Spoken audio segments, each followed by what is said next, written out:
തൊടുപുഴയിൽ പട്ടയത്തിനായുള്ള 73 വയസ്സുകാരിയുടെ ഒറ്റയാൾ സമരം ഫലം കാണുന്നു. കലയന്താനി സ്വദേശിനി അമ്മിണി പട്ടയത്തിന് അർഹയാണെന്ന റിപ്പോർട്ട് തഹസീൽദാർ ജില്ലാ കളക്ടർക്ക് കൈമാറി.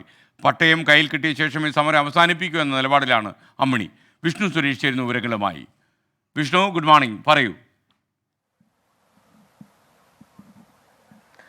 കഴിഞ്ഞ 3 ദിവസമായി അമ്മിണി തൊടുപുഴ തഹസീൽദാർ ഓഫീസിന് മുന്നിൽ സമരം ചെയ്യുകയാണ്. ആ സമരം ഇന്നും തുടരുകയാണ്. ഇതിനിടയിലാണ് ഇന്നലെ മന്ത്രിയുടെ ഓഫീസിൽ നിന്ന് ഈ വിഷയവുമായി ബന്ധപ്പെട്ട ഒരു വിശദീകരണം തഹസീൽദാരോട് ചോദിച്ചത്.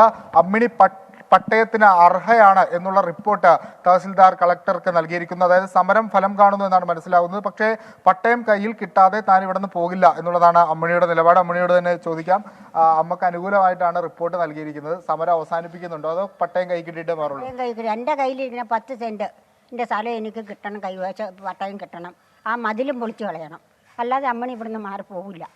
എൻ്റെ പട്ടയവും കിട്ടിയ ആ മതിലും പൊളിച്ചു കഴിയുമ്പോൾ അമ്മണി ഇവിടുന്ന് മാറിപ്പോക്കളാം. എൻ്റെ കൈ പട്ടയം കിട്ടിയ അന്നേരം ഞാൻ മാറിപ്പോക്കളാം. അത് ഗവൺമെന്റ് തന്നെ ആ മതിലും പൊളിച്ചു കളയണം. ആരോഗ്യ പ്രശ്നങ്ങളൊക്കെ ഇല്ല. അപ്പോൾ ഈ സമരം മരിക്കണേ ഇവിടെ ഇരുന്ന് ഞാൻ മരിച്ചോളാം. മരിക്കണേ എവിടെയാണെങ്കിലും മരിക്കണമല്ലോ. അത് ഞാനിവിടെ ഇരുന്ന് മരിച്ചാലും സങ്കടമില്ല.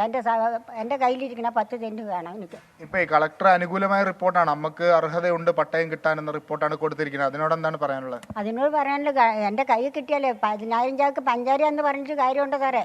അത് തൊട്ട് നാക്ക വെച്ചാലേ മധുരം ഉണ്ടാവുള്ളൂ. എനിക്ക് എൻ്റെ കൈ കിട്ടിയാലേ ഞാൻ ഉറപ്പ് പറയണം. അതുവരെ സമരം തുടരും. എനിക്ക് അതിന് മാറ്റമില്ല.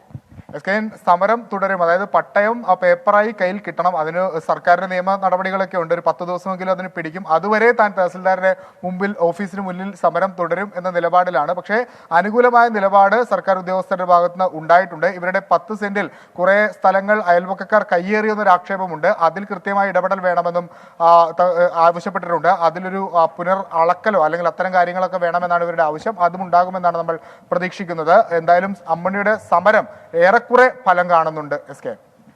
Okay, thank you Vishnu. Vishnu സുരേഷാണ് വിവരങ്ങൾ നൽകിയത് ഇടുക്കിയിൽ നിന്ന്.